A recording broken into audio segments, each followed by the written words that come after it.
agar tidak membuat raja curiga bahwa dirinya bukanlah perawan. Permaisuri saat pertama kali tidur bersama, dengan sengaja menusukkan peniti ke jarinya. Ketika raja melihat noda merah di atas sprei, ternyata tidak menyadari adanya keanehan. Namun baru 6 bulan berlalu, permaisuri pun menghadapi persalinan. Dia khawatir akan menimbulkan kecurigaan raja. Maka dia diam-diam mencari dukun bayi dari luar istana. Siapa sangka setelah anak itu lahir dengan selamat, dia segera memerintahkan Dayang untuk membunuh semua orang yang tahu. Kemudian dengan alasan sakit, menunda selama 3 bulan. Akhirnya berhasil menipu raja. Kemudian ibunya, Ping Ziguai, diangkat sebagai permaisuri Xie untuk menguasai kasih sayang raja, agar anaknya menjadi pangeran. Dia yang jahat bahkan. Setiap permaisuri yang mengandung keturunan, dengan kejam melempar mereka ke dalam sumur dalam, untuk menjaga rahasia pembunuhan dan penyembunyian mayatnya. Juga memerintahkan untuk memotong lidah semua orang yang ada di tempat itu. Dia sama sekali tidak mengizinkan siapapun. Hancurkan dia di hati kaisar. Citra sebagai wanita yang baik dan berbudi pekerti. Namun, pada saat itu, pelayan datang dengan terburu-buru, mengatakan bahwa raja sedang di medan perang, mencintai seorang jenderal wanita yang sangat cantik. Saya selalu waspada siang dan malam, tidak menyangka ada wanita murahan di luar istana. Tanpa disadari, jenderal wanita ini bukanlah seorang penggoda, melainkan adalah ibu kandung raja yang selalu menjaga perbatasan. Kini dia telah memegang kekuasaan besar, dan ingin membawa kembali ibu kandung yang diasingkan di perbatasan untuk dihormati dengan baik. Dan wanita yang telah bertahun-tahun berperang, kini telah menjadi pemimpin pasukan Hua yang berjumlah jutaan. Melihat ibunya tidak ingin kembali, raja segera menyatakan bahwa permaisuri Xie adalah cinta sejatinya di kehidupan ini dan ingin mengangkatnya sebagai ratu. Mengharapkan ibunya bisa kembali mengurus sendiri upacara pelantikan ratu. Memikirkan tentang utangnya kepada putranya selama bertahun-tahun, wanita itu juga tidak tega untuk menolak lagi. Untuk mempersiapkan sambutan lebih awal, urusan ratu dan penobatan ratu, sang raja pun kembali ke istana lebih awal. Beberapa hari kemudian wanita itu pun dengan pasukan keluarga Hua hanya membawa satu pelayan kembali ke ibu kota untuk membuat permaisuri Xie terlihat megah dan kaya. Wanita itu mengeluarkan mahkota dan pakaian yang dipesan oleh mendiang kaisar sebagai hadiah yang dipesan untuknya. Tidak disangka, baru saja sampai di pintu istana, langsung dihalangi oleh para pengawal. Maka pelayan itu pun menyerahkan sebuah surat. Pengawal itu melihatnya dan langsung berubah ekspresi. Segera memanggil kepala kasim di istana. Dan orang ini adalah kaki tangan permaisuri. Dia mengira wanita itu adalah sang raja, yang diam-diam dibawa kembali ke istana sebagai kesayangan baru, untuk mendapatkan prestasi di depan permaisuri. Kepala kasim pun membawa keduanya ke sebuah penginapan untuk makan. Wanita itu masih mengira ini adalah pengaturan kaisar tidak dipikirkan terlalu dalam. Tapi tidak disangka, baru saja makan beberapa suap makanan, dia merasa pusing dan tertidur. Kemudian, sang kasih membawa kedua orang itu ke kamar tidur permaisuri Xie. Inilah yang mulia, menghabiskan banyak usaha, mengambil orang kembali ke istana. Ternyata dia memang terlihat seperti penggoda. Wanita murahan. Yang mulia, saat hamba pergi menjemput orang, di dalam kereta juga ditemukan beberapa gadis muda. Ini adalah gaun pengantin untuk penobatan permaisuri. Apakah yang mulia masih ingin menobatkan penggoda ini sebagai permaisuri? Permaisuri yang jahat itu langsung marah. Dengan marah, dia memerintahkan orang untuk menggunakan air dingin untuk membangunkan wanita itu. Saat itu, wanita itu tampak bingung. Namun, belum sempat dia mengerti apa yang terjadi saat itu. Sebuah tamparan keras mendarat di wajahnya. Siapa yang mengizinkanmu menatap permaisuri Xie? Saat itu, wanita itu baru menyadari bahwa yang menculiknya adalah permaisuri Xie. Dia sebenarnya ingin menyebutkan identitasnya. Namun permaisuri Xie sama sekali tidak akan memberinya kesempatan ini. Dia yang jahat ini untuk melampiaskan kemarahan, tidak hanya menginjak wanita itu dengan kakinya, bahkan mengambil gunting, memotong jubah Phoenix menjadi serpihan. Seorang wanita petani ternyata merebut tahta ratu darinya. Dia mengancam akan memotong keempat anggota tubuh wanita itu, menjadikannya sebagai manusia babi. Orang gila, biarkan saya bertemu dengan Chen Yun. Aku miliknya. Apakah kamu masih ingin bertemu dengan yang mulia? Ini adalah yang mulia. Jepit rambut yang dibuat dengan tangan sendiri. Saya sudah meminta kepada yang mulia beberapa kali. Dia tidak pernah memberikannya kepada saya.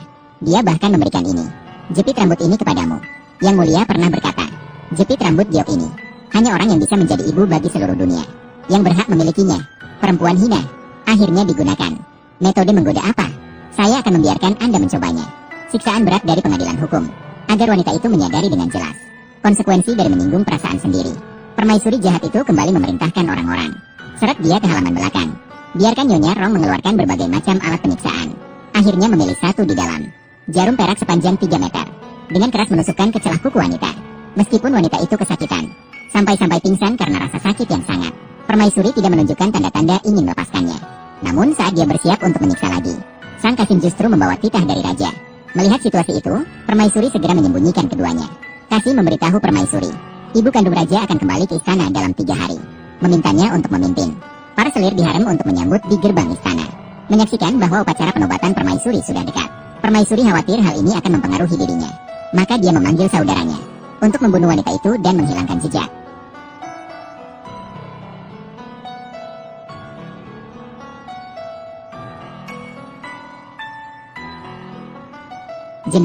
Jenderal, apakah Anda baik-baik saja?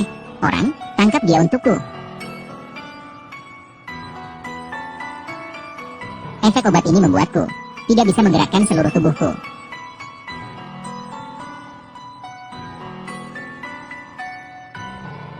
Saya sarankan kamu, lebih baik jangan buang-buang tenaga. Semakin keras kamu berusaha, efek obatnya akan semakin kuat. Penjahat, berani sekali menghina kami seperti ini. Keluarga Xie kamu yang 9, pasti akan dibunuh semua. Jenderal kami, namun milik yang mulia. Apa itu?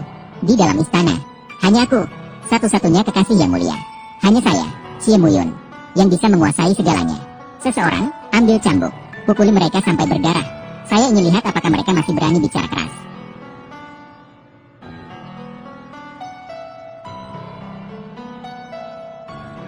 Jenderal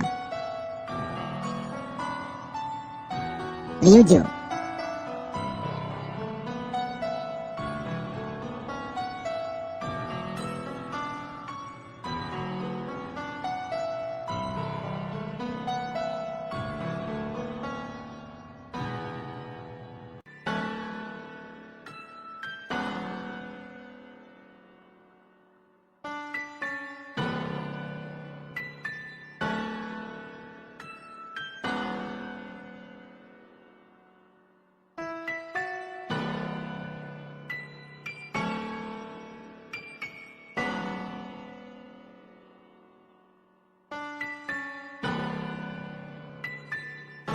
Xiao Qingqing.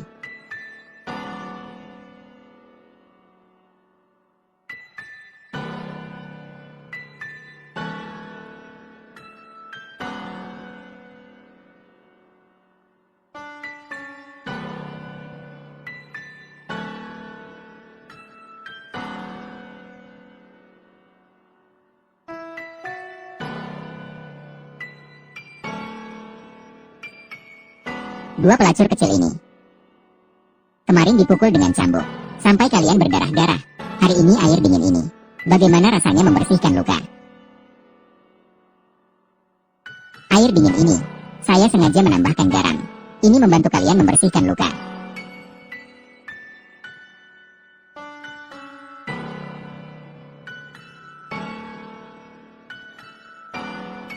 Air es ini dicurahkan di luka yang berdarah. Mencium bau busuk dari dirimu, bau darah di tubuhmu, benar-benar membuat saya menikmati ini.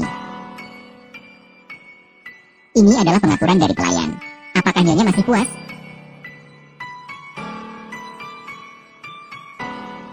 Biarkan semua selir di 3 istana dan 6 halaman mengamati dengan seksama sambil berlutut. Apa akibatnya bagi mereka yang bersaing mendapatkan kasih sayang saya? Nyonya, lihatlah, wanita ini bahkan masih bergerak. Saya sarankan lebih baik langsung saja buka pakaiannya. Biarkan para pengawal menggunakan papan.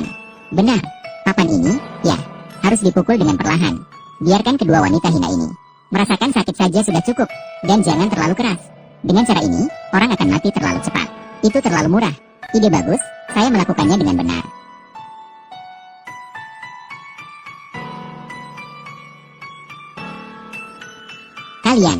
Kalian berani melakukan ini. Saya adalah ibu dari yang mulia saat ini. Tidak pernah terpikir kembali ke istana dan mendapatkan nasib seperti ini. Sekarang ada pengkhianat di istana. Ibu saya berada di ibu kota, mengalami kesulitan besar. Kami, tentara perbatasan keluarga Hua, akan menegakkan ketertiban di Tian. Kembali ke ibu kota untuk melayani raja. Menegakkan ketertiban di Tian. Kembali ke ibu kota untuk melayani raja. Menegakkan ketertiban di Tian. Kembali ke ibu kota untuk melayani raja. Menegakkan ketertiban di Tian. Kembali ke ibu kota untuk melayani raja. Hamba yang hina, tidak tahu yang mulia. Melihatmu sekarang, dalam keadaan berantakan ini, masih bisa terobsesi padamu.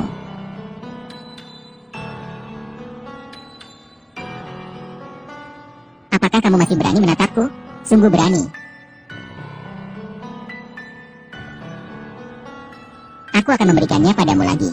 Kesempatan terakhir. Asalkan kamu di depan semua orang, berlutut dan memohon padaku. Aku akan membiarkanmu hidup. Mengirim kalian ke Ningguta. Menjadi pelacur militer bagaimana? Orang-orang datang. Karena dia tidak mau berlutut, maka kalian harus membantunya. Ibu kapan masuk ke kota? Mengapa belum ada kabar? Jika ibu ada, mengapa aku harus khawatir tentang hal ini?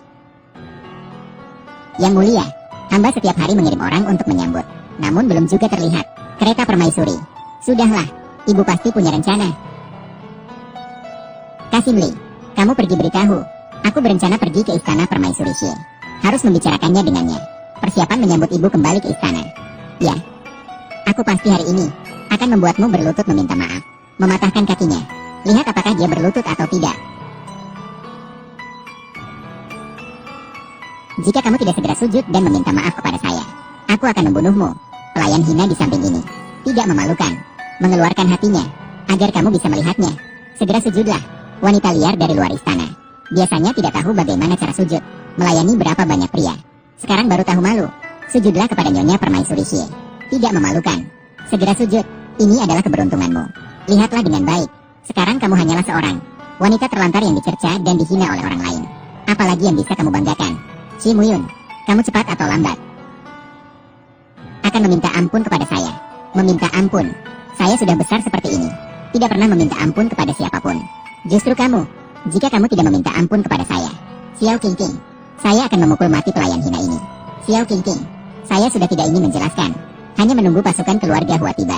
Saya pasti akan membuat kalian membayar harganya. Xiao Qingqing.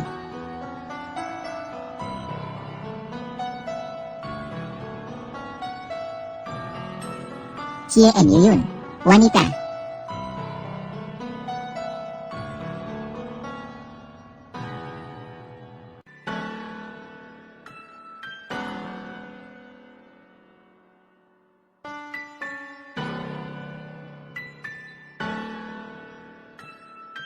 Sujud terus sujud. Kalau tidak, aku akan menusukmu sampai mati. Anak kecil yang menyebalkan ini. Cepat makan.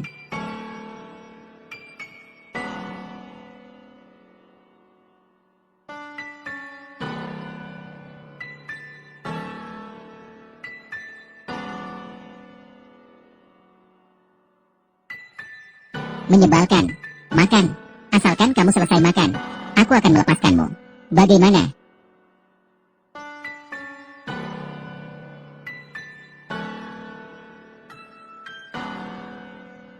Ayo makan. Iya, cepat makan. Xiao Qingqing. Xiao Qingqing.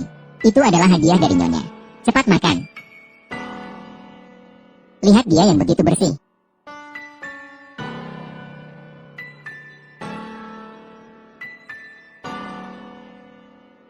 Tidak baik, permaisuri. Kehadiran yang mulia segera akan tiba. Diizinkan. Diizinkan. Bawa dua orang menyebalkan ini keluar. Tidak boleh membiarkan citra kebijaksanaan saya rusak di hati yang mulia. Sudah terlambat, Nyonya. Yang mulia saat ini ada di luar istana. Yang mulia telah tiba. Cepat bawa masuk ke dalam istana dan sembunyikan. Jangan sampai mengeluarkan suara sedikit pun. Saya akan menahan yang mulia. Cepat, cepat, cepat, cepat pergi. Mengapa yang mulia tiba-tiba datang ke sini? Saya benar-benar tidak siap menghadapi ini.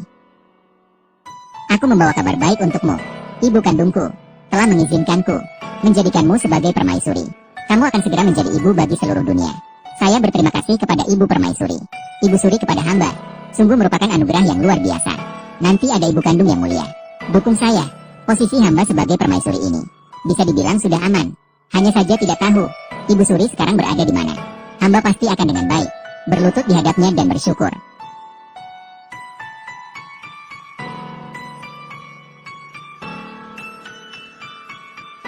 Yoona, tolong saya.